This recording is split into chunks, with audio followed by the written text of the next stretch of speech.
Boa noite, muito boa noite! Mais um Tá Na Hora Santa Catarina chegando na sua casa. A gente chega na sua cidade, no seu bairro, na sua casa, no seu lar, na sua TV. A gente pede licença para entrar, para trazer todas as informações do estado, aquilo que vira notícia, aquilo que é destaque, só aqui no SCC SBT, a TV mais querida da sua família. E a gente já vai começar girando o estado, mas começando com um assunto que repercutiu muito ontem no nosso Tá Na Hora Santa Catarina. Você acompanhou a nossa repórter Érica Garda indo até Barreiros, muito próximo ao Ceasa, em um túnel de passagem, onde pela segunda vez a nossa equipe vai até lá por conta de denúncias da comunidade por falta de luz.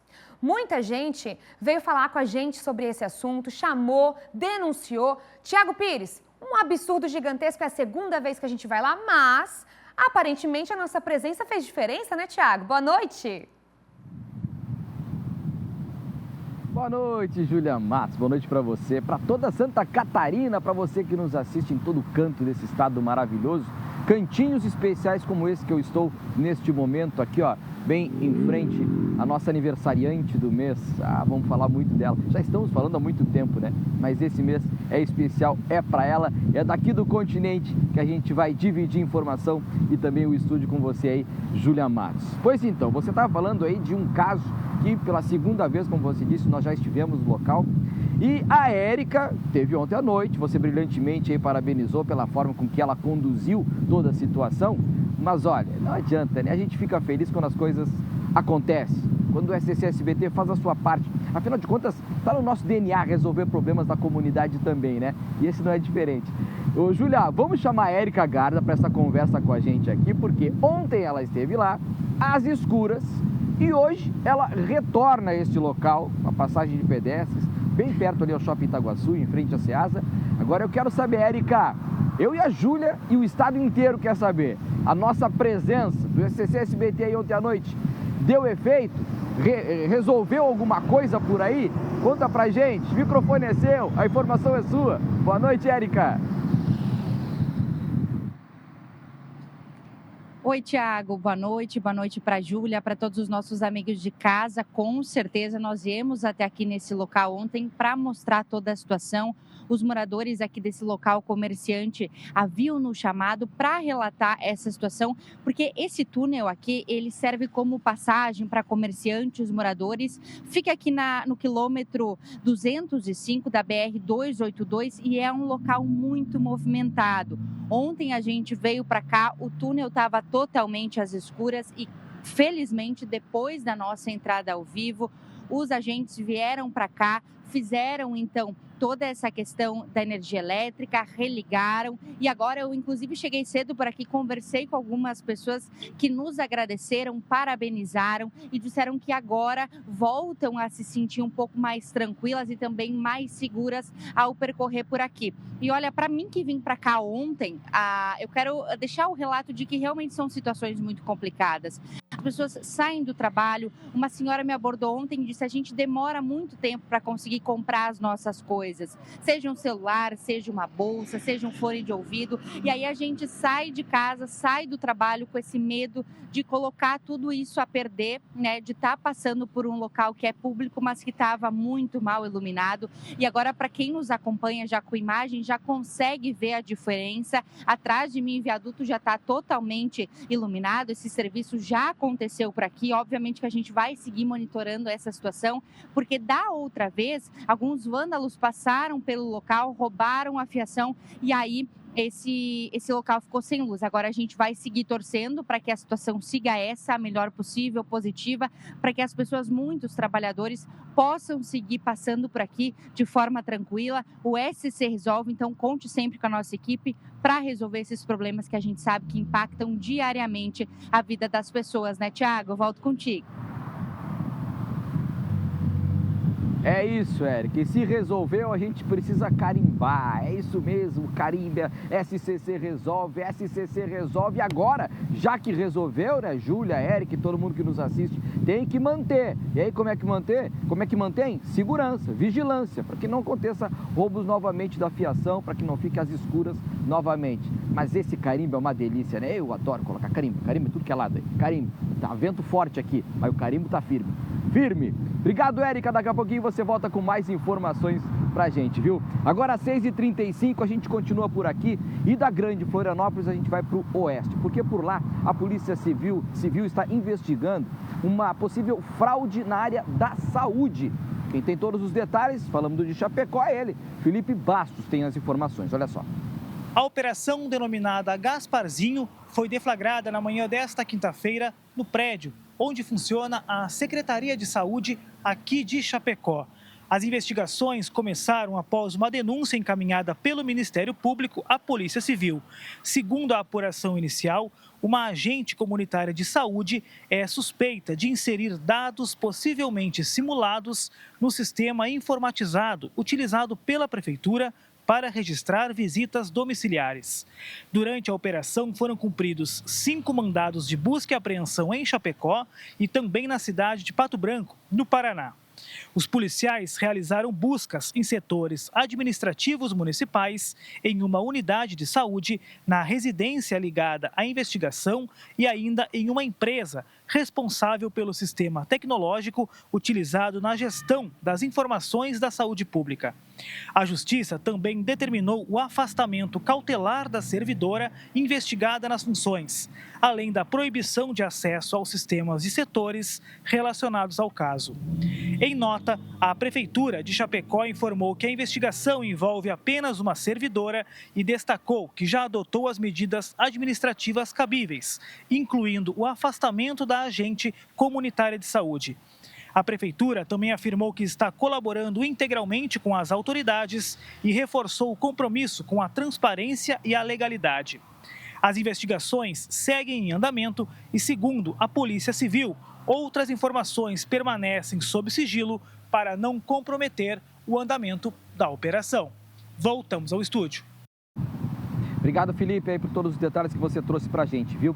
E de Chapecó a gente vem para Balneário Camboriú, porque por lá a Polícia Militar realizou a Operação Hidra. É uma ação que desmonta uma organização criminosa pelo tráfico interestadual de drogas. É isso mesmo, Polícia Militar que está com essa operação por lá. A Cris Pinheiro, é claro, na região dela, ela traz todos os detalhes pra gente. É isso, a operação foi realizada hoje entre a Polícia Militar de Balneário Camboriú, Santa Catarina, com a Polícia Militar do Paraná e também o Ministério Público do Paraná. E o objetivo é esse, viu?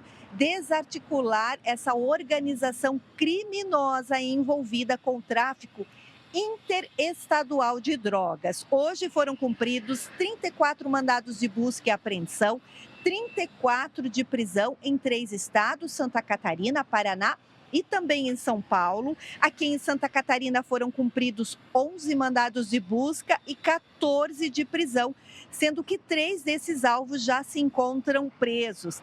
A investigação teve início após a apreensão de drogas realizada no centro de Balneário Camboriú em maio do ano passado. A partir dessa ocorrência, foi possível identificar elementos ligados à atuação de uma organização criminosa com base operacional na Grande Curitiba. Durante os últimos 12 meses, diversas operações pontuais foram realizadas pelas 2 polícias, o que resultou aí na prisão de 22 pessoas, apreensão de arma de fogo, celulares e cerca de R$2 mil, além de uma grande apreensão de drogas, cocaína, maconha e também crack.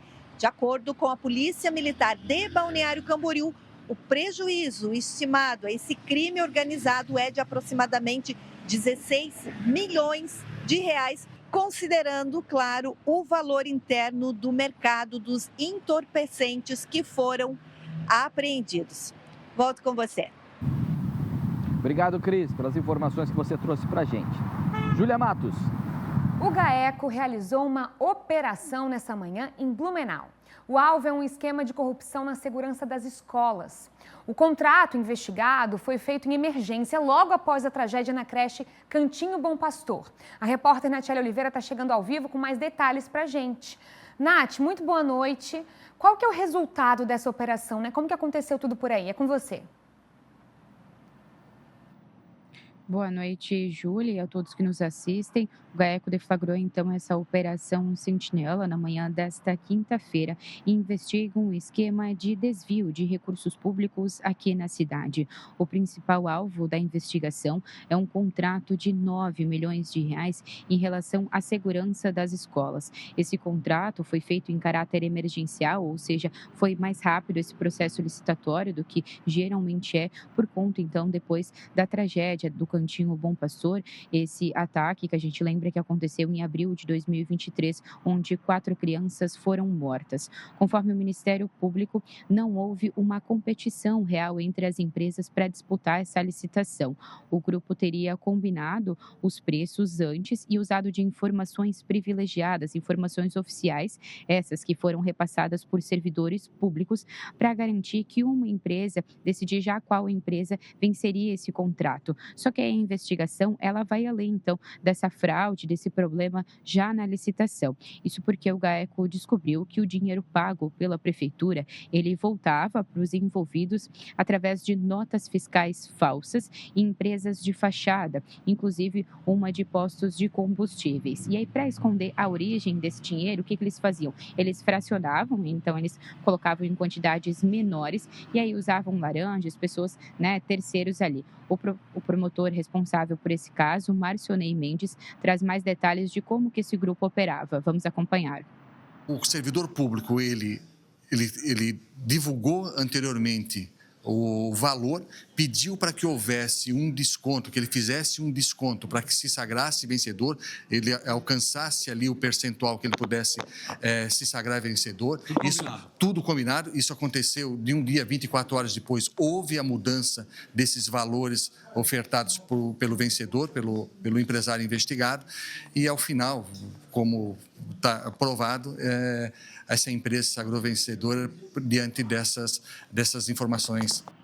Júlia, esse dinheiro ainda era convertido em espécie, em dinheiro vivo, eles não faziam transações bancárias, justamente então para tentar despistar, e aí eles eram entregues fisicamente a esses articuladores. Ao total, foram cumpridos 21 mandados de busca e apreensão aqui em Blumenau, em Itajaí e em Florianópolis. A prefeitura reforçou em nota que a gestão, que esse contrato foi da gestão anterior, mas que está colaborando com as investigações, mas realmente é algo lamentável, né, Júlia? Levando em consideração ainda de todo o ataque e o medo que a população aqui de Blumenau ficou depois, então, desse massacre, e aí eles ainda fraudando a segurança escolar. Volto contigo aí no estúdio.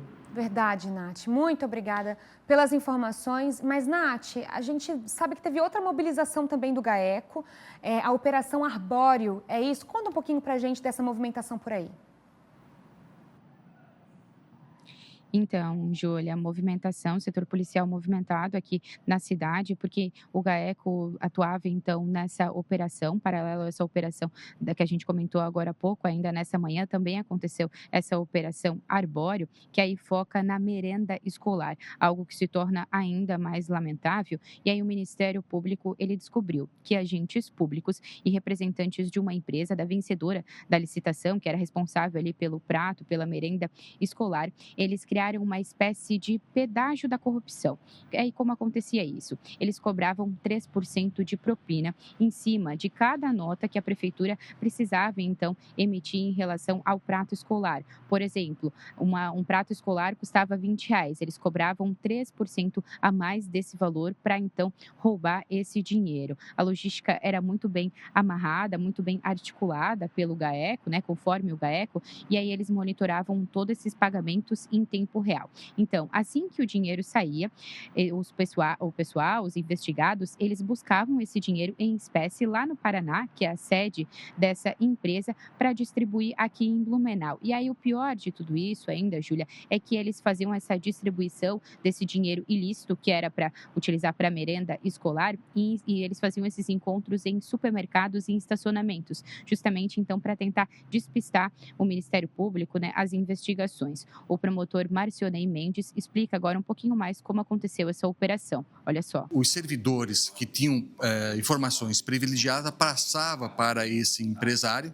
Inclusive, antes já havia reunião entre eles, houve desses servidores públicos uma intervenção de procedimentos administrativos que eram contrário a uma manifestação da Procuradoria-Geral de Justiça que queria fazer mais lotes dessa licitação para que houvesse mais concorrência, e eles colocaram num lote único para facilitar o beneficiado o empresário que se sagrou-se vencedor. Então houve essas informações privilegiadas para que ganhasse e que se sagrou vencedor, e isso foi um contrato, depois foram mais 2 contratos e se sagrou vencedor iria até março de 2025, mas foi recebido em janeiro de 2025. Então, Júlia, o esquema envolvia até o primeiro escalão da Prefeitura de Blumenau, servidores municipais, secretários, e ao todo a propina estimada que eles roubaram, um prejuízo, para que as pessoas entendam, foi de mais de 3,6 milhões de reais. Esse contrato que foi de 9. Então, com essa, já são 3 operações aqui em Blumenau em menos de 48 horas. Ontem a gente falava de uma operação do GAECO relacionado, então, a fraudes em licitações em obras públicas, e hoje relacionado a segurança das escolas e a merenda dos estudantes. A gente vai seguir acompanhando tudo isso. Volto contigo aí no estúdio. Obrigada, Nath, pelas informações. Para você que gosta de corrida, triatlon, ciclismo, atenção! A prática dessas modalidades vai ter mudanças aqui em Florianópolis. A Prefeitura começou o cadastramento que vai organizar o calendário esportivo ao longo do ano. E pelo novo modelo, os pedidos de eventos precisam ser feitos com pelo menos 60 dias de antecedência e vão passar por análise técnica. Outra alteração importante, viu? Entre dezembro de 2026 e março de 2027, eventos esportivos em vias públicas da ilha estarão proibidos, como na Beira-Mar Norte, por exemplo. Neste período, as atividades ficam concentradas na região da Beira-Mar Continental. A medida busca melhorar principalmente a mobilidade urbana e o edital já está disponível no site da Prefeitura. Você também pode conferir com os detalhes no nosso portal SCC10. Agora, um alerta para você de casa, viu? Moradores de Palhoça podem enfrentar falta de água nessa quinta-feira. O problema foi causado pelo rompimento de um cabo de alta tensão do sistema de captação da ETA, da Casan, que também ajuda no abastecimento do município. Segundo as águas de Palhoça, a instabilidade no fornecimento pode atingir praticamente toda a cidade, com exceção das regiões de praia. A previsão é que a energia da estação seja restabelecida em até 2 horas desde esse comunicado. O comunicado foi feito às 5 horas da tarde. O abastecimento ele deve voltar gradualmente até a completa normalização do sistema. A concessionária também orienta a população a economizar a água e evitar desperdícios nesse período até a retomada completa do fornecimento. Vamos dar um oi no nosso portal SCC10? Vamos dar uma olhada? Eu vou trazer aqui para vocês, claro, o nosso YouTube com o nosso, tá na hora Santa Catarina passando ao vivo para você de casa. Pode chamar o pessoal de casa para assistir. E eu vou começar com uma notícia importantíssima para você de casa, que é a Anvisa. A Anvisa determinou o recolhimento de produtos da marca IP após identificar falhas graves no processo de fabricação. A medida atinge detergentes, sabões, líquidos para roupas e desinfetantes e vale apenas para os lotes de numeração final 01. Além do recall, a agência também suspendeu a fabricação, venda e distribuição do uso desses itens. As irregularidades foram encontradas durante uma inspeção e envolvem problemas no controle de qualidade e na produção, que pode causar risco de contaminação por micro-organismos. A orientação é que os consumidores parem de usar imediatamente os produtos afetados e entrem em contato com a SAC da empresa para o recolhimento. Todos os detalhes para vocês aqui de casa no nosso portal SCC10. Tiago Pires. Pois então, Júlia, a gente teve na semana passada no bosque, lá no Abraão, chamado Ilha das Conchas, para tratar sobre aquela questão do envenenamento daquelas árvores que infelizmente aconteceram no local. Algo criminoso que está sendo investigado. Pois bem, vamos colocar um vídeo na tela para você aí, que nós recebemos esse vídeo que mostra como estão as árvores já condenadas e secas, do topo até as raízes. Olha o poder desse veneno que foi colocado, né? Os moradores da região acompanham, claro, o caso de perto, se revoltam com toda a situação. Eu mesmo estava lá presente, escutei a todo o tempo que eu estive lá, as pessoas chegando, querendo, né, que se resolva, que ache o culpado de quem fez esse crime todo, quem praticou esse crime ali. E realmente está todo mundo muito revoltado. Agora, algo tão forte, né, como uma árvore, a gente viu uma árvore imponente como aquela e uma ação criminosa, olha o que acontece, né? Destruiu, acabou, já está condenada, seca, e vocês estão vendo nas imagens aí. Que tristeza, né? A gente vai, claro, seguir acompanhando até para poder responsabilizar quem praticou esse crime ambiental ali naquela região. Agora, Júlia, a gente continua por aqui quando são 6h50 para falar de saúde pública, viu? Porque em Criciúma, no sul do estado, cirurgias estão sendo remarcadas porque o Hospital São José está com leitos de UTIs lotados. O problema é em todos os cantos e em todos os lugares mesmo, né? A Manu Justino tem os detalhes, conta agora pra gente. O motivo de essas cirurgias estarem sendo remarcadas é porque a ocupação dos leitos de UTI aqui em Criciúma está mais que 100%. O Hospital São José, por exemplo, tem 30 leitos de UTIs pelo SUS e hoje tem 33 pacientes, ou seja, 3 deles estão na rede particular que estão sendo pagas pelo SUS. Por isso que a gente reforça aqui essa informação, por quê? Algumas cirurgias, alguns procedimentos precisam de leito disponível, o que nesse caso não está sendo possível, pelo menos por agora, porque tem a taxa de ocupação em 100%. O Hospital São José, que é o principal hospital aqui da região sul, atende não só pacientes de Criciúma, mas de toda a região também, pessoas de outras cidades que vêm para cá. São atendimentos, né? O hospital é referência em atendimento, por exemplo, de oncologia, tratamento contra o câncer, nefrologia, cardiologia e outros procedimentos que são feitos aqui também. Então, neste momento, algumas cirurgias estão sendo remarcadas por conta dessa superlotação. Trazendo uma informação de um outro hospital também muito procurado aqui de Criciúma, que é o Materno Infantil Santa Catarina, que atende crianças. Hoje, a taxa de ocupação dos leitos de UTI está em 50%.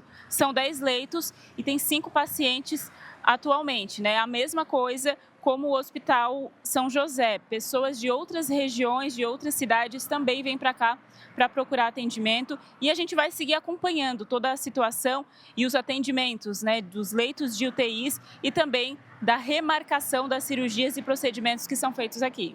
Volto com vocês aí no estúdio. Obrigado, Manu. Obrigado por todos os detalhes que você trouxe para a gente aí, viu? Agora nós vamos para Concórdia, porque por lá, olha o que nós vamos mostrar para vocês agora. Uma situação de maus tratos e acúmulo de animais. Centenas de gatos estavam sendo, não dava nem para dizer cuidados, né? Porque não existe cuidado nisso. Mas eles estavam em um apartamento. Olha só a situação, uma condição totalmente insalubre. O Felipe Bastos tem os detalhes para a gente, você vai ver agora. Os cerca de 400 gatos foram encontrados dentro de um apartamento no centro de Concórdia.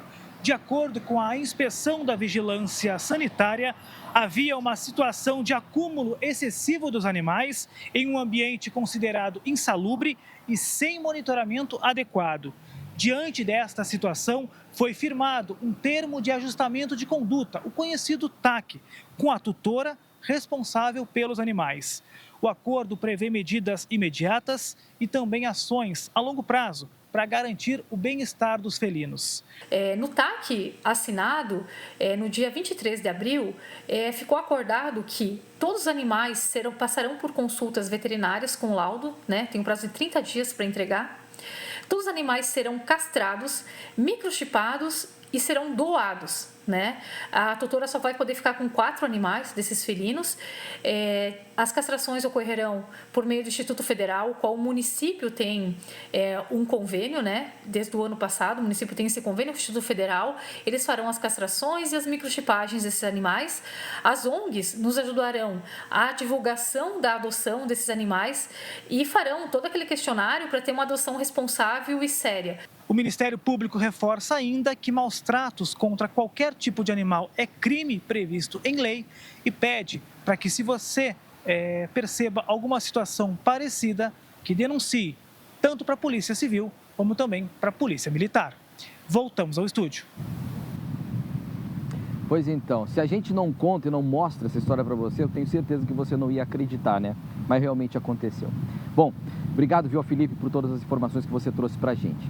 Agora vamos falar sobre o Maio Amarelo, viu? Esse mês é um mês voltado à conscientização, né, da educação do trânsito. Por isso, diversas ações estão sendo realizadas pelo Estado. Hoje, nessa semana, o SESC Senat recebeu todas essas demandas. Tem cinema, tem educação com as crianças, tudo mais. E hoje a gente acompanhou um pouquinho disso tudo lá no SESC Senat. Vamos ver agora. Mini semáforo, faixas de pedestres e muita atenção. É assim que crianças participam das atividades educativas do Maio Amarelo. De forma lúdica, elas aprendem desde cedo atitudes simples que ajudam a salvar vidas no trânsito, como respeitar a sinalização e atravessar na faixa. Poder contribuir, com a educação das crianças e mostrar para ela que o trânsito se faz mais seguro com a participação de todos, desde a parte dos pedestres até os condutores. O Maio Amarelo, que proporciona isso para a gente, já começa pela união das forças, visando trazer essa prevenção do trânsito e com as crianças, como você falou, poder estar ensinando a elas que são tauba rasa e que serão os futuros motoristas, Então, elas que vão levar isso para a vida delas, para a gente poder, lá adiante, ter um trânsito mais seguro. As ações fazem parte da programação do Maio Amarelo, campanha que reúne órgãos de segurança, saúde e educação em todo o estado. A nossa intenção é a prevenção dos acidentes, para que não aconteçam acidentes e também conscientizar as pessoas dessa tolerância para com o trânsito, prevenindo, chamando as crianças, chamando os adolescentes, os adultos, para que entrem nessa campanha, para que se reduza os acidentes, e essa violência do trânsito realmente a gente consiga diminuir. É claro que o mês de maio, o Maio Amarelo, é um marco, mas nós trabalhamos isso o ano inteiro. Mas agora no mês de maio nós chamamos sim, nós começamos com mais palestras, mais atividades e essa que estamos aqui hoje é mais uma dessas, Aqui no SESC Senat trazemos crianças para que eles possam ser aquela semente junto com os pais, para que a gente possa melhorar sim esse nosso trânsito em Santa Catarina. A Polícia Rodoviária Federal também participa da campanha com a carreta do cinema de trânsito. No espaço, as crianças assistem materiais educativos e aprendem de forma interativa sobre segurança e responsabilidade nas ruas e rodovias. Acredito que quando a gente faz um trabalho bem feito de educação para o trânsito, começando desde as crianças até os maiores e principalmente os motoristas já habilitados, a gente consegue diminuir um pouco das infrações de trânsito e conseguir um trânsito um pouco mais seguro, Então, eu gosto muito dessa parte porque deixa a gente um pouco mais leve, o ambiente mais leve. E é aquela coisa, quando a gente está aplicando uma penalidade, o motorista não vai querer, Então, ele sai meio assim. E aqui não, quando a gente traz as crianças, principalmente para a carreta, é um universo que encanta elas. A hora que eles entram, eles já veem a carreta com esse tamanho todo, um cinema. Então, isso para a gente é muito prazeroso. Mas foram as crianças que chamaram a atenção e deram um exemplo importante. A educação no trânsito começa cedo. Qual é o sinal que pode passar? O verde. E quando tiver sinal vermelho, o que tem que fazer? Tem que parar. E se você está na rua, precisando atravessar a rua, você só pode atravessar quando acontecer o quê? Quando vem a faixa de pedestre e quando o carro parar. Aprendi que não pode atravessar a rua quando o sinal estiver verde, porque senão os caras passam por cima. O verde tem que... Os carros podem atravessar. E a faixa de pedestre, o vermelho, as faixas de pedestre pode passar. Então quando tiver vermelho, você pode atravessar a faixa de pedestre? Sim. E se você está no carro e dá vermelho, o que tem que fazer? Tem que parar. Ah, então tá bom. Aprendeu bastante? Sim. Gostou? Sim. Agora o interessante aí, Júlia, é que você viu ali o menino, do jeito dele ele aprendeu. Se tiver sinal verde para os carros, tem que parar, senão eles passam por cima. Foi a forma que ele aprendeu e que sejam multiplicadores aí de todas essas informações. Só um detalhe, viu? A campanha desse ano reforça a importância do respeito à faixa de pedestre e também a valorização da vida.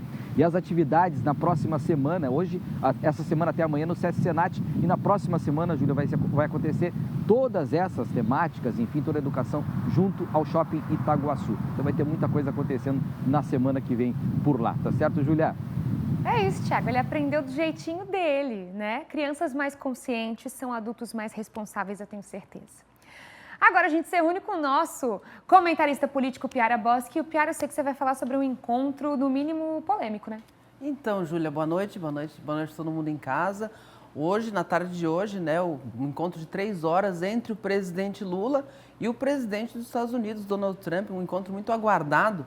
Os dois saíram do encontro de 3 horas, almoçaram, dizendo que o encontro foi bom, foi produtivo. Não disseram nada muito detalhado sobre o que aconteceu, mas as imagens são bastante fortes, bastante postaram imagens sorrindo, abraçados.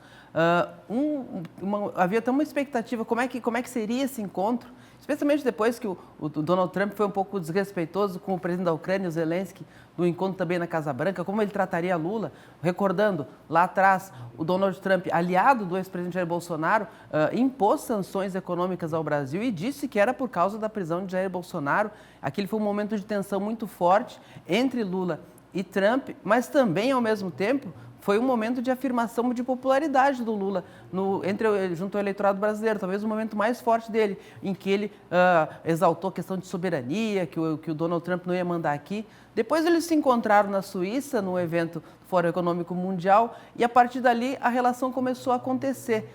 Não teve grandes efeitos práticos, mas tem mantido, resolver algumas das questões das tarifas. Agora, a grande questão que fica, o Lula tentando recuperar prestígio e popularidade no momento que nas pesquisas aqui no Brasil ele está enfrentando dificuldades, ele aparece como derrotado ou derrotável por Flávio Bolsonaro, pré-candidato do PL, e também por outros nomes do campo da direita. Então ele quer mostrar, reforçar essa linha de prestígio internacional, que é reconhecido pelos líderes mundiais, e é uma tentativa ainda de mostrar força e vir mais forte para essa campanha eleitoral. E, aliás, por falar em Flávio Bolsonaro chega amanhã a Santa Catarina, vai se encontrar com o governador Jorginho Melo, primeiro um evento, primeiro ele vai conhecer o penitenciário de São Pedro de Alcântara, ver a questão do trabalho dos presos, né? Algo talvez para levar para o plano de governo. E no sábado, aí sim, um grande encontro político, 3.000 pessoas em Florianópolis, vou estar lá para acompanhar.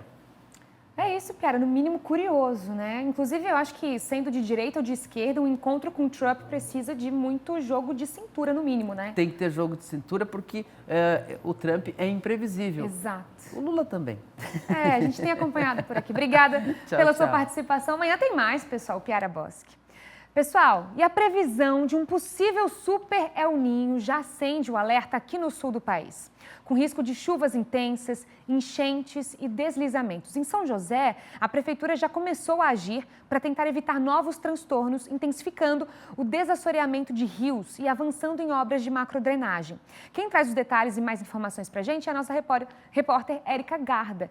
Érica, a gente está agora entendendo como que as cidades vão se movimentar com relação ao El Niño, e a gente quer entender como que São José tem feito para se preparar para essa possível movimentação, né, esse possível fenômeno aqui no estado. É contigo. É isso, Júlia. São José está realizando diversas ações pensando já nesse El Niño. Inclusive, uma delas é uma obra de macrodrenagem, que acontece na Serraria, um bairro que fica, então, em São José. Essa semana acontece a etapa final da obra. Segundo a Secretaria de Infraestrutura do município, toda a etapa de macrodrenagem será concluída, então, ao longo dessa semana. A expectativa é que tenha previsão de chuva esse final de semana, e a previsão é de que os moradores já possam perceber alguns efeitos positivos nessa nova estrutura.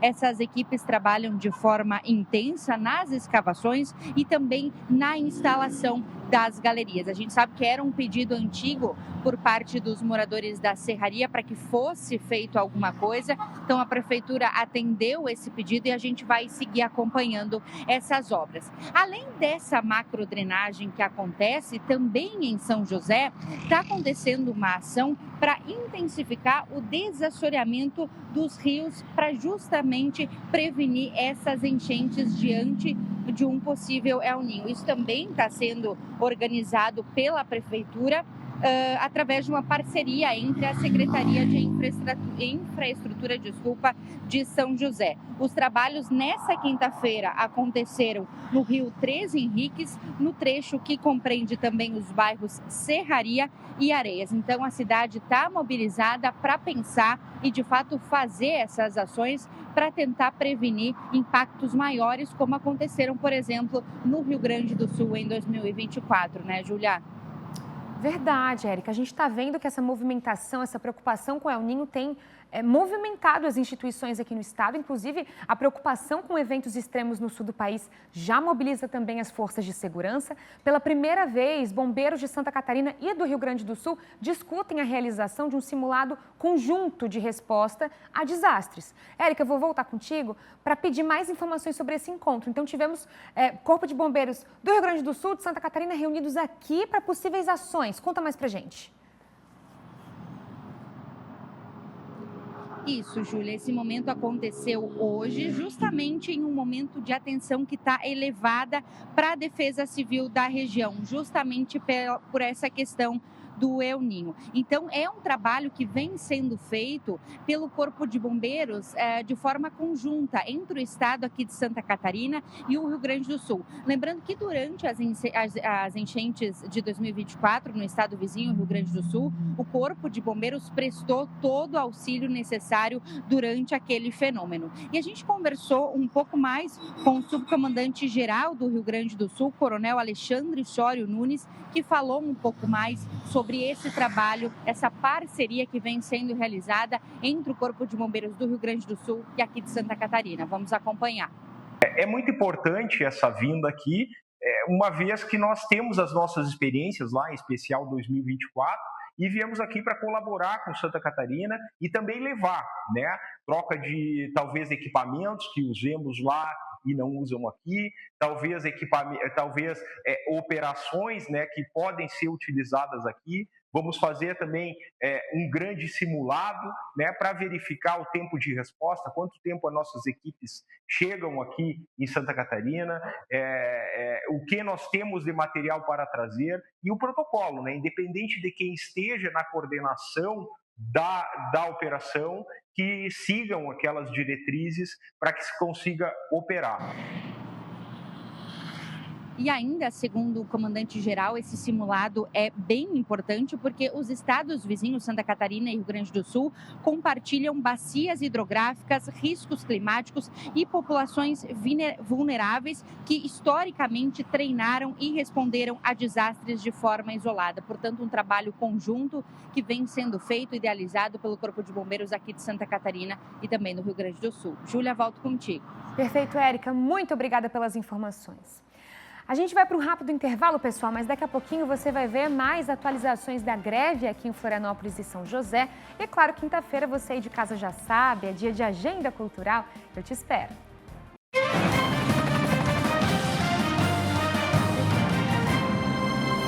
Voltamos com o nosso Tá Na Hora Santa Catarina. Obrigada pela sua companhia, pela sua audiência. Gente, olha o que eu tenho aqui em mãos, tá? Eu recebi hoje esse carinho em forma de carta e eu fiz questão de trazer aqui no Tá Na Hora Santa Catarina para agradecer, claro, a audiência e o carinho de vocês. A Cássia, que me deu um abraço muito apertado hoje de manhã, lá na padaria Pão e Prosa, do Passeio Pedra Branca Palhoça, mandou a seguinte cartinha. Eu, Cássia, e o meu esposo admiramos o trabalho de vocês, jornalistas. Manda um beijo para a Claudete, a Milena, a Jéssica, a Thalita, Juliana, Rona, Cris, Jô e também a turma dos padeiros aqui do Pão e Prosa. Então, um grande beijo, um grande abraço a todos vocês, a toda a equipe que hoje me recebeu com muito carinho. Ela agradeceu e disse que eu sou uma mulher muito empoderada. Agora acabei de ler aqui. Eu quero agradecer esse carinho todo que vocês aí de casa nos entregam no dia a dia. Tiago Pires, esse carinho foi gigantesco e foi sensacional receber. Eu acho que é um sinal de que o nosso Tá Na Hora Santa Catarina tá dando tão certo, né? Verdade. Coisa boa, né, Júlia? A gente agradece, eu também mando um beijo muito especial para toda essa família, toda essa galera aí que tá ligada com a gente. Um beijo muito especial em toda Santa Catarina. É para isso que a gente está aqui, né? Para informar e deixar o pessoal um pouquinho mais próximo do que está acontecendo, daquele jeito diferente que só a gente aqui do SBT sabe fazer, né, Júlia? Tu és realmente uma mulher empoderada. Beijo no coração do pessoal que tá ligado com a gente aí. Júlia, agora o seguinte, ó. O pessoal tá querendo saber muita informação sobre São José, a questão da greve, tá? A gente preparou uma tela para vocês, para ficarem por dentro dos números de São José. A gente tem falado de Florianópolis também, mas agora de São José. Segundo o município, a adesão ao movimento segue praticamente a mesma do primeiro dia, viu? Na educação, cerca de 22% dos professores participam da greve. Na saúde, o índice passa de 23%. Já na assistência social, a adesão é de quase 12%. A Prefeitura afirma que o reajuste salarial já foi garantido na folha de pagamento de maio e diz que segue em negociação com os sindicatos para encerrar a paralisação o mais rápido possível. Que bom que assim aconteça o mais breve possível, que a gente deseja também. Vamos trocar de assunto agora, 7h11, para falar sobre, mais uma vez, falar sobre aquelas canetas emagrecedoras. Olha só, uma mulher perdeu a vida no litoral norte por estar aplicando essa caneta. E a informação que se tem é de que essa caneta tinha sido contrabandeada. Bom, a Cris Pinheiro preparou o trabalho para a gente, até para poder explicar melhor nessa reportagem, para a gente entender o que aconteceu. Infelizmente, mais um caso. Olha só. De acordo com informações levantadas pela equipe da Rádio Menina de Balneário Camboriú e compartilhada conosco, uma mulher de 31 anos morreu em Camboriú após passar mal depois de utilizar uma caneta emagrecedora sem o acompanhamento médico. Quem fez a denúncia foi o sogro desta mulher. Ela teria morrido na última sexta-feira, dia 1º de maio. Segundo o relato, a mulher estava na casa do sogro quando começou a passar mal, um dia após aplicar a 5ª dose dessa caneta emagrecedora, que, segundo o sogro, seria contrabandeada do Paraguai. O medicamento teria sido aplicado, inclusive, por uma pessoa sem habilitação, de acordo também com o sogro. A mulher, segundo o depoimento, teria passado mal logo após acordar. O SAMU foi acionado e nos passou que a mulher teria passado mal no banheiro, caiu e a equipe já identificou, quando chegou, um traumatismo craniano e uma lesão, uma entorse no tornozelo. Ela foi encaminhada para a UPA do bairro das Nações, estabilizada, e após apresentou algumas paradas cardíacas e foi transferida para o Hospital Ruth Cardoso, onde também teve novas paradas cardíacas e, infelizmente, não resistiu.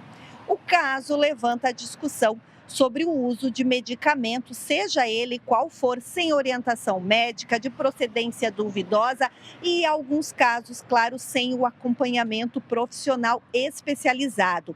Polícia Rodoviária Federal de Santa Catarina, inclusive, tem intensificado o combate dessas canetas emagrecedoras vindas do Paraguai. Duas apreensões, inclusive, já foram realizadas no início do ano em Jaraguá do Sul e também em Joinville, com uma grande apreensão, principalmente de ampolas dessas canetas, o refil dessas canetas vindas do Paraguai. Infelizmente, uma morte foi registrada aqui em Balneário Camboriú. A gente vai continuar acompanhando o caso e os desdobramentos e traz aqui no Tá Na Hora Santa Catarina. Volto com você. Que tristeza, né, Cris? Obrigado aí pelos detalhes que você trouxe pra gente, né? A gente segue falando de saúde ainda, agora aqui no Tá Na Hora Santa Catarina, quando são 7h14. Cresce o número de jovens, pessoas com menos idade, procurando cardiologistas, chegando a consultórios, a hospitais com problemas graves no coração. O que antigamente, na verdade, era só a terceira idade, né? Se falava muito em infarto, problemas cardíacos na terceira idade. Hoje não. 20, 30, 40 anos, pessoas estão chegando com esses problemas. E algumas pessoas, diante de tudo isso, resolveram mudar de vida. A Erika Garda vai contar uma história dessas pra gente agora. Durante anos, a rotina de Henrique foi marcada por sedentarismo, excesso de trabalho e poucos cuidados com a saúde, até que o corpo começou a dar sinais. Pelos maus hábitos de vida durante muitos anos, mais de 20, acabei descobrindo também com estado diabético no final de 2020, no início da pandemia. Acabou sendo um choque na época, o susto do diagnóstico, sabendo das complicações que podem vir ao longo do tempo. Então, naquela época, eu me mexi um pouco. Diabetes, pressão alta e problemas cardíacos.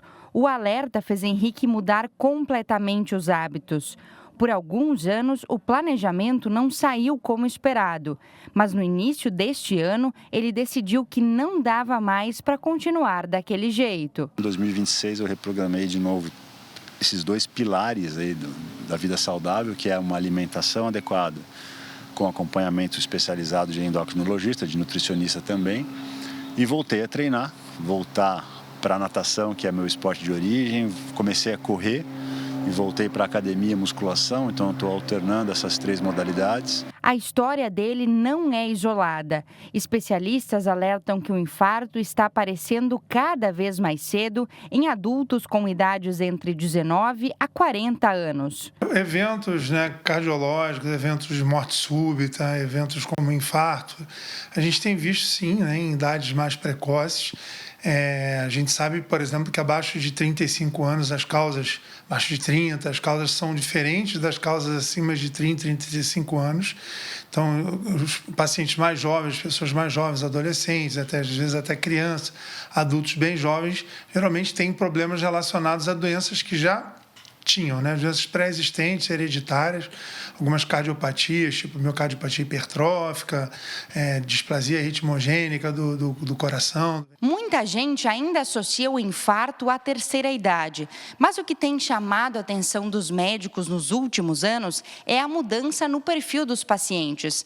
Isso porque adultos cada vez mais jovens têm buscado os consultórios com problemas cardíacos. Entre os principais fatores de risco estão o sedentarismo, a má alimentação, o estresse crônico e o tabagismo, incluindo o uso de cigarros eletrônicos. Mas o que mais tem preocupado os médicos é o uso de anabolizantes.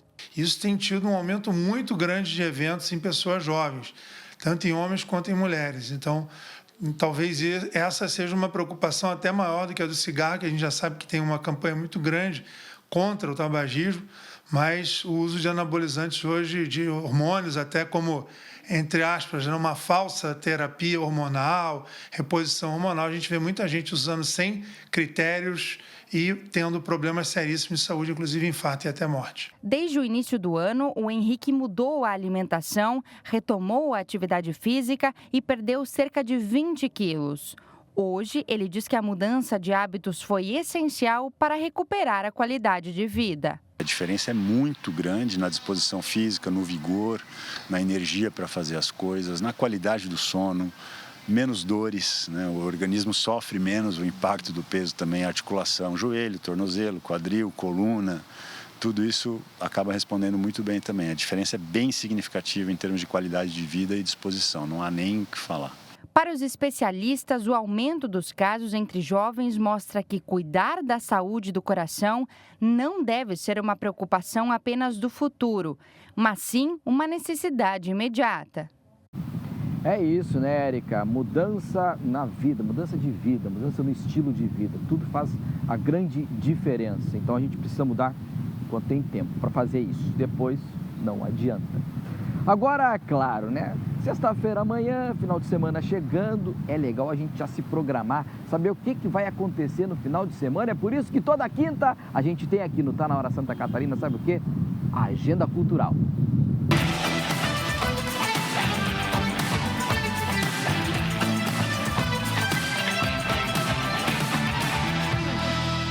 Mais uma quinta-feira, mais uma agenda para você ir de casa e eu trouxe a junção perfeita, viu? Moda circular, música e arte que movimentam o fim de semana em Joinville. O evento multicultural Desencontro chega à quinta edição no dia 9 de maio no Expocentro Edmundo Doubrava, com mais de 70 expositores, feira de brechós, gastronomia, tatuagem, skate e atrações musicais. Nessa edição, o tema é Fogo na Babitonga, inspirado na cultura reggae e na energia do litoral catarinense.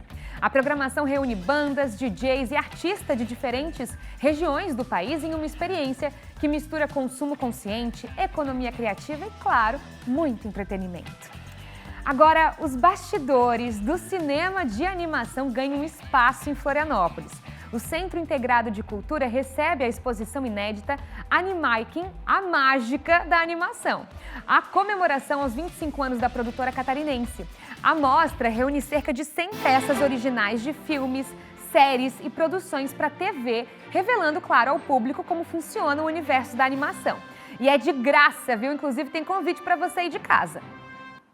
E aí, galera, eu quero convidar vocês para essa exposição imperdível que está rolando aqui no SIC, no Museu da Imagem e do Som, em Florianópolis, a magia da animação, celebrando os 25 anos da produtora Anima King, a produtora de animação aqui de Florianópolis. Se vocês vierem aqui, e a entrada é franca, vocês vão ver mais de 100 peças originais da produtora, que incluem bonecos de stop motion, artes originais pintadas à mão.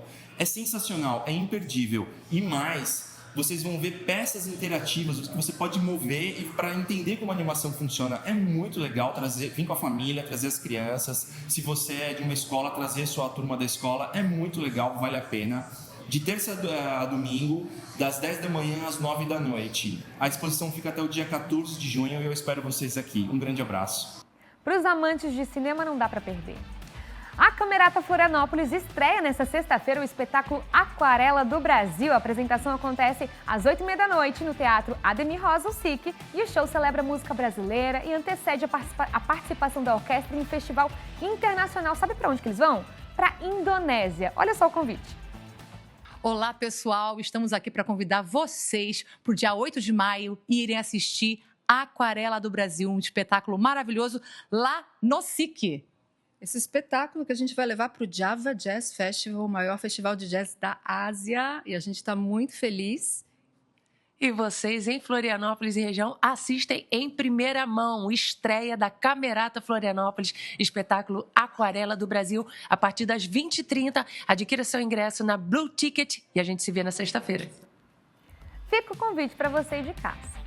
Agora, Florianópolis se prepara para mais uma edição do Cerco de Jericó. O evento religioso acontece entre os dias 9 e 16 de maio no Santuário Nossa Senhora de Fátima, no bairro Estreito. A programação é gratuita, deve reunir cerca de 2.500 pessoas por dia, com missas e adoração ao Santíssimo Sacramento durante 24 horas. Uma semana marcada por fé, oração, renovação espiritual aqui na capital. E hoje é dia de... Já vamos lá, pessoal. Obrigada para você que esperou pela quinta-feira, pela nossa cultura, pela nossa agenda cultural, mas hoje está na hora da gente começar algo novo, viu? Onde vamos, SC? É isso mesmo, roda a vinheta.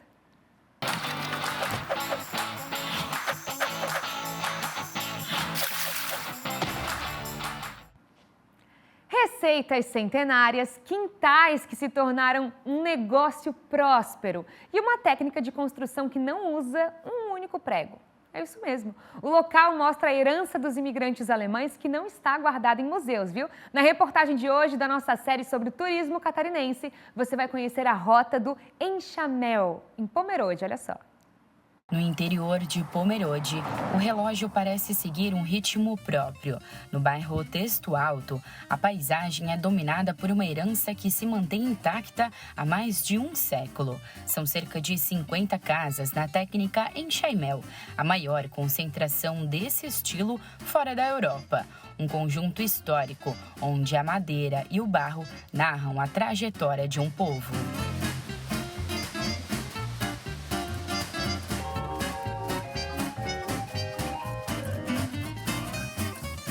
Um dos portais para esse passado é a Casa Zivert. Aberta à visitação, a propriedade permite que o turista entenda na prática como vive uma autêntica família de descendentes alemães. Por aqui, a tradição vive no cotidiano e na estrutura erguida sob as condições mais adversas. Essa casa aqui ela é de 1913. Por que ela é um patrimônio histórico? Eu sempre falo, ela foi construída tudo sem. Uma casa foi construída sem prego, sem ferro e sem cimento, mas pior ainda, sem energia elétrica, sem combustível e sem dinheiro. Hoje em dia seria impossível construir uma casa sem 1 ou 2 itens. Imaginem se 100 ou 6. Essa imersão cultural atrai viajantes de estados distantes. Um exemplo é o mineiro Humberto, que encontrou no Vale a conexão que buscava com a identidade de uma Pomerode que preserva sua essência. A gente é de Belo Horizonte, Minas Gerais, viemos de um pouco longe aí. A gente estava passando pela região do sul, então a gente estava procurando lugares, né, interessantes para visitar. Então a gente achou aqui a casa da Júlia, né?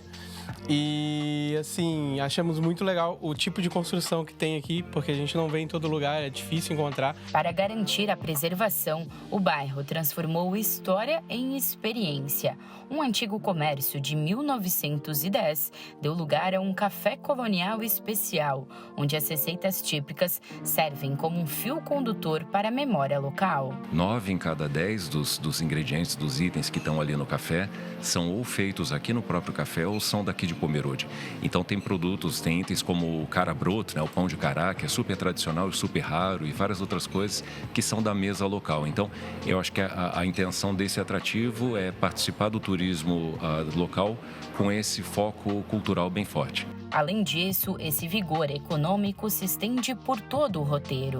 No comércio local, encontra-se o que há de mais autêntico: bolachas artesanais, licores caseiros e lembranças que carregam o talento dos produtores da região. Pomerode tem esse leque de artesãos, de produtores, né? Então, na loja, como eu falei, a gente tem essa janela que faz com que a gente tenha geleias, né? O pessoal gosta muito dos produtos de Pomerode. É um produto que faz sempre artesanal, as famílias sempre envolvidas, né? Então, tem esse lado genuíno, que faz com que as pessoas gostam de vir comprar, né? Apreciar. De volta à mesa, o banquete oferece diversas opções, desde as famosas salsichas típicas alemãs até o tradicional pão de cará. Mas essa imersão gastronômica é apenas uma das paradas de um local que exige tempo para ser plenamente descoberto.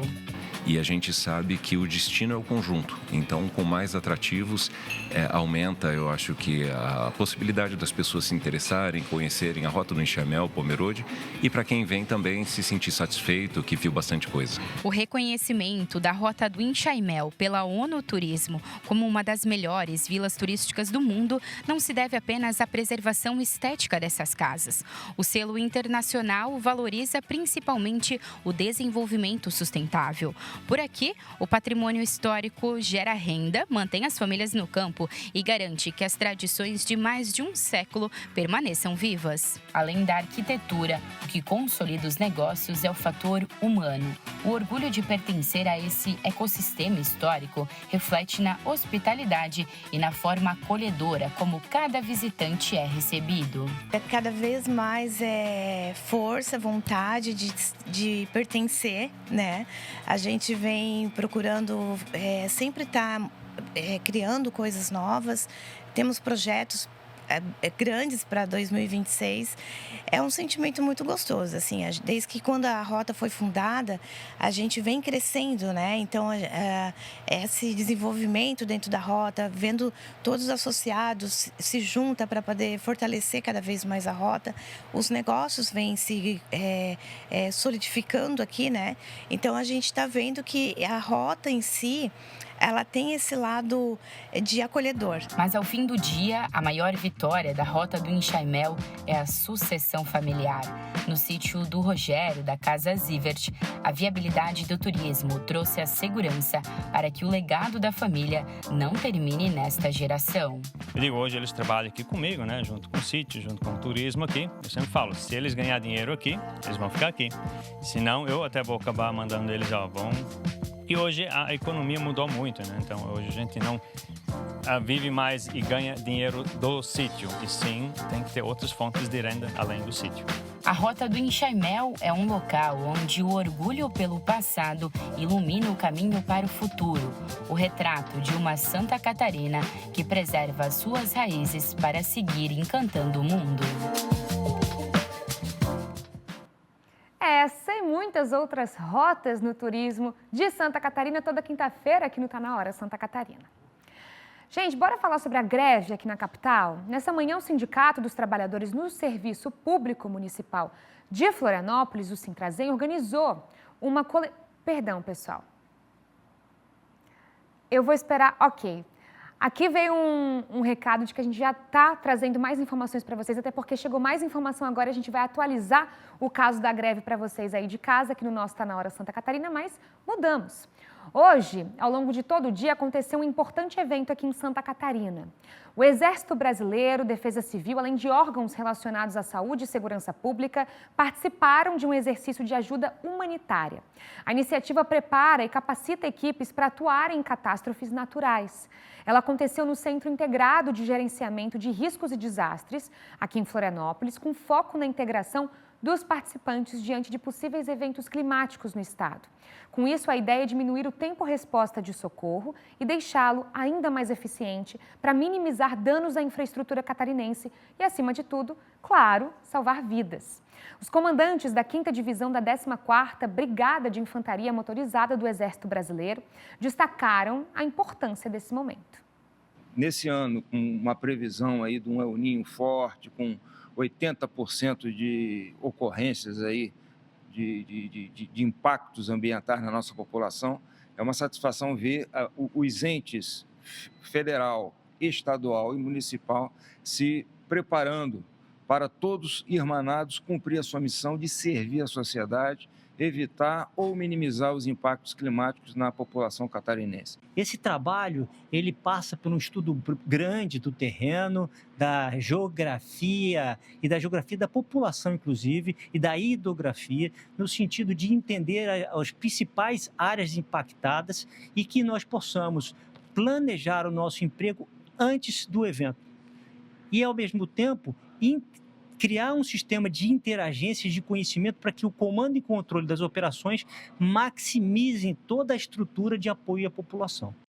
O secretário adjunto de Proteção e Defesa Civil de Santa Catarina, Ricardo Miranda, falou sobre o El Niño e as medidas que o governo estadual tem adotado para deixar os catarinenses mais seguros.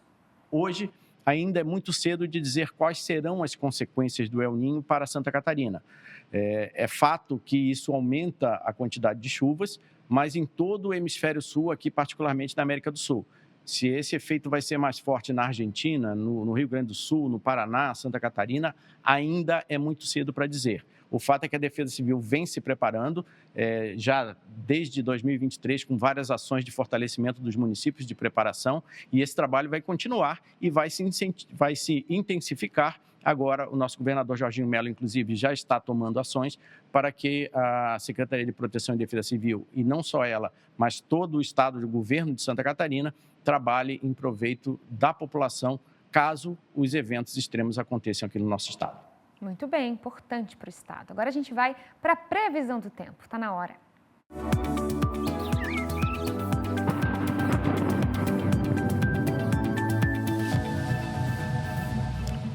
Sexta-feira, pessoal, vai ser de mudança brusca no tempo de Santa Catarina, viu?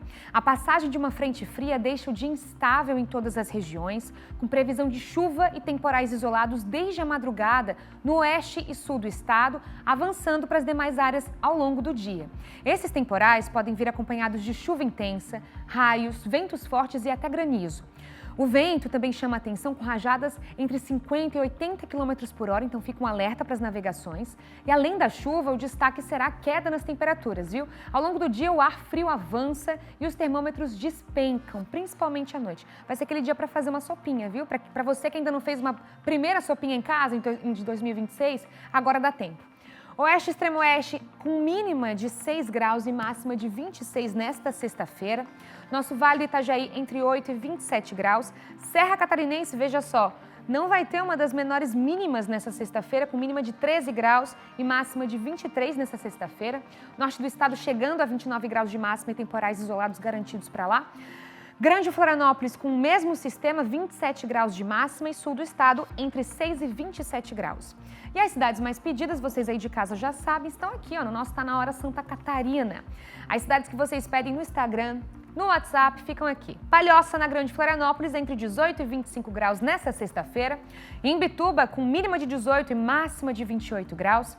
Blumenau, chegando a 27 também de máxima nessa sexta-feira à tarde, com temporal garantido para o final do dia. Joinville, entre 19 e 27 graus. E Xanxerê, no oeste do estado, que não deve passar dos 23 graus de máxima nesta sexta-feira. Vamos para um rápido intervalo, pessoal? Daqui a pouquinho a gente volta com mais informações, inclusive atualizações da greve para você aí de casa.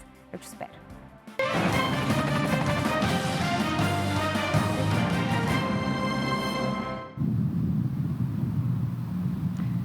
Estamos de volta agora às 7h37. Obrigado pela sua companhia. Você se lembra daquele caso da jovem de Indaial, jovem grávida de Indaial, que depois de procurar ajuda e ter diversas entradas em hospital, ela acabou morrendo? Inclusive o bebê dela também acabou falecendo? Pois então, o fato é esse caso comoveu a região do Vale, comoveu o país, né? Mas novos fatos podem mudar os rumos dessa investigação. Por isso eu vou chamar para essa conversa com a gente aqui, a Nathalie Oliveira, que tem mais detalhes e pode até nos atualizar sobre o que está acontecendo e que novos elementos são esses que podem mudar a investigação. Nath, o microfone é seu, a informação é sua. Boa noite. Boa noite, Tiaguinho. Isso mesmo. As investigações sobre esse caso da Maria Luísa e da bebê ganham novos desdobramentos agora que a Polícia Civil divulgou novas informações dessa investigação. Para quem não se lembra, esse caso aconteceu no início de abril. A Maria Luísa era uma jovem de apenas 18 anos de idade que estava grávida de 7 meses. Ela procurou 4 vezes o Hospital Beatriz Ramos, da cidade de Indaial. Ela estava com dores, febre, algumas manchas pelo corpo e, conforme a família, eles alegam negligência médica porque eles falaram que ela era medicada e sempre liberada para casa. Na quinta vez, ela precisou vir às pressas para um hospital aqui de Blumenau, o Hospital Santo Antônio, onde aconteceu a cesárea de emergência. A bebê já nasceu sem vida e ela morreu pouco tempo depois. O delegado Adelan Camargo, ele assume agora essa investigação, esse caso, e ele confirma que o exame de sangue para dengue deu negativo. A gente lembra que a suspeita inicial era de dengue hemorrágica, a causa da morte. Isso muda tudo agora, então, as investigações, porque a polícia foca agora exclusivamente na conduta médica. O delegado Adelan Camargo traz mais detalhes de como andam as investigações. Olha só. Verifiquei a ausência de documentos, notadamente os resultados dos exames de dengue e da placenta, cuja coleta havia sido solicitada na data do óbito. Diante disso, determinei a imediata remessa desses documentos, os quais foram devidamente juntados no último dia 5. Com a informação do resultado negativo para a dengue, elaborei novos quesitos ao médico legista para aprofundar a análise técnica das condutas médicas adotadas ao longo dos atendimentos e também para se manifestar sobre possível resultado falso negativo. Tiaguinho, o foco agora desse inquérito é entender as decisões tomadas dentro desse hospital, se foram corretas para o quadro clínico em que ela estava passando ali por essa situação. O delegado Adelan Camargo traz mais detalhes do caso. Olha só. De hoje, o laudo atinente à perícia complementar foi encaminhado e juntado no inquérito policial. E o teor das respostas apresentadas indicaram a necessidade de novos depoimentos e interrogatórios. Medidas essas que serão implementadas o mais breve possível. Ressalto de forma clara que a investigação não se limita ao resultado isolado de exames. A apuração está centrada, sobretudo, na análise das condutas médicas adotadas diante da evolução do quadro clínico da vítima, à luz das conclusões periciais. Tiaguinho, o resumo é que as investigações, elas continuam. Um médico responsável pelo terceiro atendimento dessa jovem, ele foi afastado, e o Conselho Regional de Medicina, como também o Hospital Beatriz Ramos, eles investigam, daí tem as suas investigações próprias em relação à equipe médica, e a gente também vai seguir acompanhando o desenrolar dessa história. Volto contigo. Obrigado, Nath. Obrigado aí por todos os detalhes que você trouxe para a gente, as atualizações, tá? Agora a gente vem para Florianópolis, porque um famoso quiosque da Beira-Mar Norte ainda tem ordem de demolição, tá? A decisão do Superior Tribunal de Justiça mantém a ordem de demolição desse local. Já teve recurso, já foi rejeitado, e agora a gente chama a Érica Garda para atualizar como está essa situação neste momento. Érica, com você.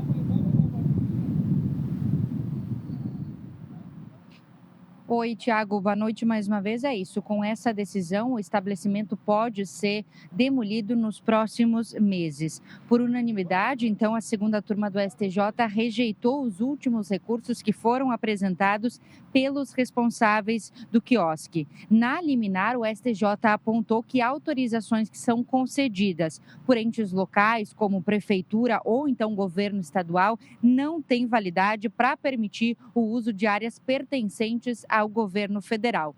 Com isso, então, prevalece a tese de que a ocupação é irregular, independente de licenças municipais. O local, até o momento, segue funcionando, eu falo aqui ao vivo, da frente desse estabelecimento. A gente vai seguir acompanhando essa situação. Nós tentamos contato com o proprietário do local durante a tarde, mas ainda não tivemos retorno. Uma situação que, obviamente, nós vamos seguir acompanhando até para ver o resultado disso nos próximos dias, nas próximas semanas. Volto com vocês. Obrigado, Érica. Faça isso sim. A gente fica acompanhando e a gente atualiza aqui no Tá Na Hora Santa Catarina. Júlia Matos.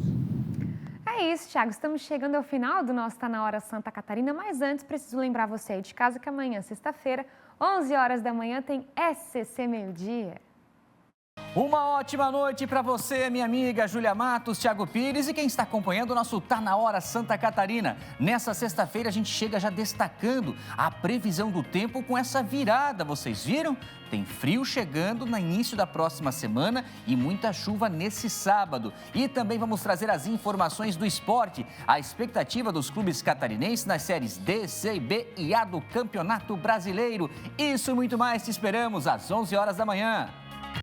Estaremos lá assistindo, meu queridão Henrique Zanotto, 11 horas da manhã, SCC Meio-Dia, viu, pessoal? E claro, para terminar a sua sexta-feira, para finalizar a sua semana, eu e Thiago Pires estaremos aqui amanhã também, 18h30, esperando você para finalizarmos a semana, o dia, muito bem informados, né, Thiago?